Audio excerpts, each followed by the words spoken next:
Цус цувгийн доктортой үйл ажиллагааг дэмжихийг хүсвэл Хаан банкны 5619 720 385 тоот данс руу donation явуулаарай. Баярлалаа.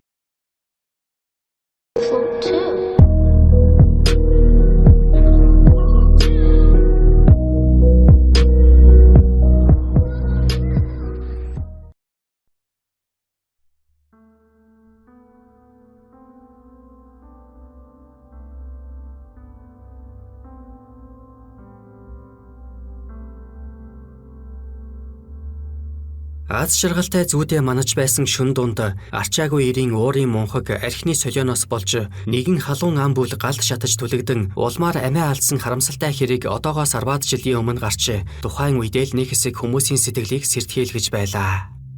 Хадмууд нь болох гэр бүлийн 6 хүнийг шөнийн цагаар галдан шатаасан энэхүү аимшигт хэргийг тухайн айлын хүргэн болох 34 настай тодорхой эрхэлсэн ажилгүй Наранбаатар гэгч согтуурсан үедээ үйлдсэн бөгөөд талигаачдын хувьд 60-95% түлэгдэлттэй эмнэлэгт хүргэгдсэн ч ямар ч имжилгээ авалгүй байсаар хорвоог орцгоосон. Хэргийн эзэн Наранбаатар нь 1979 онд Хинти аймагт мэндэлж тэндээ дунд сургуулиа дүүргэсэн юм байна. Сургуулиа төгсөөд дээд сургуульд илсээгүй бөгөөд хуваарай хөдөлмөр эрхлэх болжээ. Айлын 2 дахь хүүхэд нь дээрээ нэг эгчтэй доороо 2 эмэгтэй дүүтэй бөгөөд бүгд л гэр бүл зохион тустай гарцгаасан улс байж. Наранбаатарын эхнэр Солонго 1983 онд төрсэн бөгөөд тэд 2006 онд танилцж дараа жилийнх нь 9-р сарын 27-ны бэлэгт сайн өдөр хоёр талын бүхий л хамаатан садангуудаа урьж оролцуулсан нийтгэр хурим хийж байжээ. Гэхдээ түүний хувьд талигаач Солонго нь анхныхын амьдрал биш байсан гин. Тэрээр өмнө нь эхнэртэй байсан бөгөөд түүнээсээ салж охинтойгоо үлдсэн юм байх. Ингэж явхдаа Солонготой танилцж нэмээд 2 хүүхдийн эцэг болжээ. Том нь 6 настай, бага нь 4 ойтой. Наранбаатар гарын урд үедээ алт мөнгөөр эмэг бүүж зэргийг ядах юмгүй уралждаг бөгөөд хэрэг хийхээсээ өмнөхөн 2 эмээлийн мөнгөнд хоноглол хийх захиалга авчгаад байж байсан гин. Энэ ажлаа хийхийн тулд 4-р сарын 1-нд Төв аймгийг зорихоор төлөвлөд байж. Гэтэл 3-р сарын 10-нд эхнэртэйгээ үйл ялэг зүйлээс болж маргалдан түүнийг зодож танхаарчээ. Эхнэр нь толгойдоо хүнд гэмтэл авч түүнийг харьяалынхан дагуу сонгин хайрхан дүүргийн цагдаагийн хэлтэст гомдол мэдүүлж улмаар цагдын хориулах гэж байсан ч ар гэрийнхэн нь батлан даалтад гаргасан гэх. Наранбаатарын хувьд урд нь ямар нэгэн хэрэг төвөгт орооцолдож байгаагүй нүдэнд дулаахан хүнтэй эвтэй нэгэн болохыг хадмууд нь болон өөрийнх нь талийнхан онцолж байлаа. Зан аашийн хувьд заримдаа дүрсхийн ууралцдаг гин. Хаяада баяр ёслолоор архи ууж хэд хэдэн удаа ирүүлжүүлэх байранд орж байсан цагдаагийн газарт бүртгэгдэжээ. Тэрээр эхнэртэйгээ ялахгүй юмнаас маргалдаж муудалцдаг байж. Түүнтэй маргалдсан Солонго урд нь ч аавынх руугаа очиж байсан удаатай гин. Харин аав ээж нь хүргэндээ хүний урамд бараг үг хэлж үзээгүй юм байх. Охинтой нь ханилсан хүү, хоёр зээгийнх нь аав болохоор тэр болгон хатуурхаад байдаггүй байсан бололтой юм. Харин энэ удаад эхнэрээ хүнд бэртэл авталан зодсон түүнийг цагдаад барьж өгсөний хариуд нэлээд өшөрхөж балмад үйлдэл хийхэд хүрчээ. Тэрээр эхнэрээ болон хадмынхныгаа бас өөрийгөө хүйс тэмтэрхээр шулуудчихсан байсан бололтой. Хэрэг гардаг өдөр буюу 2013 оны 3-р сарын 19-нд Наранбаатар ээжийнхээ ажил дээр очсон байна. Ингэхдээ 2 хүүхдээ түүнд хүргэж өгсөн гин. Тухайн үед Наранбаатар согтууруулахундаа хэрэглээгүй цоо ирүүл байж. Харин шүн дунд архи ууж хадминдаа очжээ. Гэрлүү нь орж тэнд унтаж байсан эхнэрийгээ сэрээж хамт гарсан байна. Солонго түүнтэй хэсэг маргалцснаа гэртээ буцаж оржээ. Явчихлаадаа хэмээн бодож байтал Наранбаатар савтай бензин барин орж ирээд унтаж байсан хүмүүс рүү болон гэрээр нэг цацаад гал асаасан байна. Бөөрийн хийгээр тэр даруйдаал галд автсан ба гарах гэж хаалга руу зүтгэж байсан хүмүүсийг тэрээр гаргахгүй үүдийг нь хаан зогсоод тэгээд шатчил байг хамтдаа дуусъя хэмээн орилж байсан гэдэг. Өглөөн нь гэхэд хэргийн газарт 5 хант байсан бөөр үнс нуран болон харлан үлдэж гэрийн эд хойшлоос 100 яндан цагаан ор оёдлын машины төмөрл үлдсэн байлаа. Галд өрсөн гэр бүлийнхэн үүрийн 5 цагийн үед түлэнхийн төвд хүргэгдэж очсон бөгөөд бүгд л түлэгдсэн шархандаа шаналж орилж чарлаж байсан гэдэг.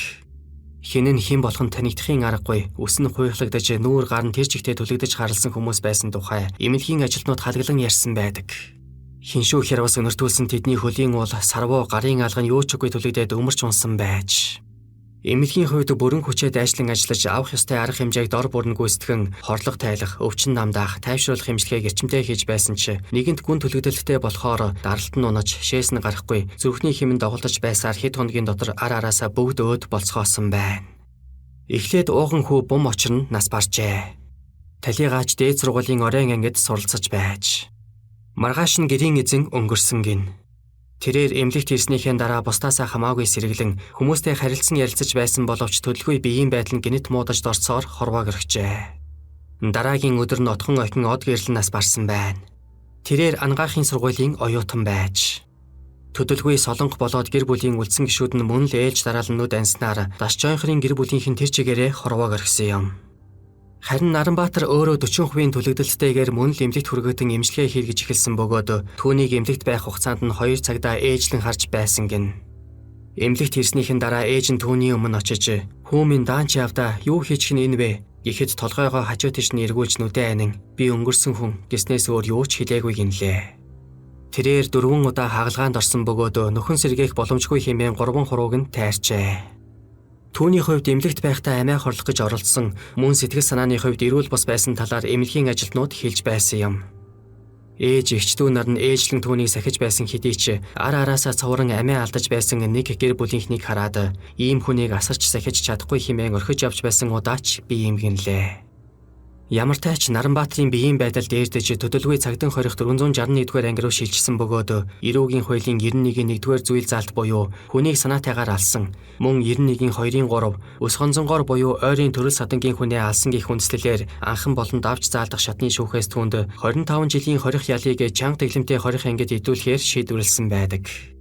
Онц ностой ийм хэрэг хийсэн этгээдэд цаазын ял оноох ёстой ч манай улс цаазын ялыг эсэргүүцэж цаазын ялгүй орн болсон. Ингэснээр Наранбаатарын хувьд 6 хүнийг буюу нэг гэр бүлийг хүйс тэмдэрсний хариуцлага гэж 25 жилийн ял эдлэх юм. Түүний хэргийн талаар сонирхсан зарим нь 25 жилийн ял авна гэхийг сонсцоход арайчтай манай улсын хууль ийм зөөлөн юм уу гэх үгийг хэлж байсан. Арайчтай гэж уулга алдах нь мэдээжийн хэрэг. Нэг хүнийг санаатайгаар хөнөөсөн ч 6 хүнийг хөнөөсөн ч 15-аас 25 жилийн ял эдлэх нь манай улсын хууль. Өөрөөр хэлбэл манай улсын эрүүгийн хуулийн том цорхой юм.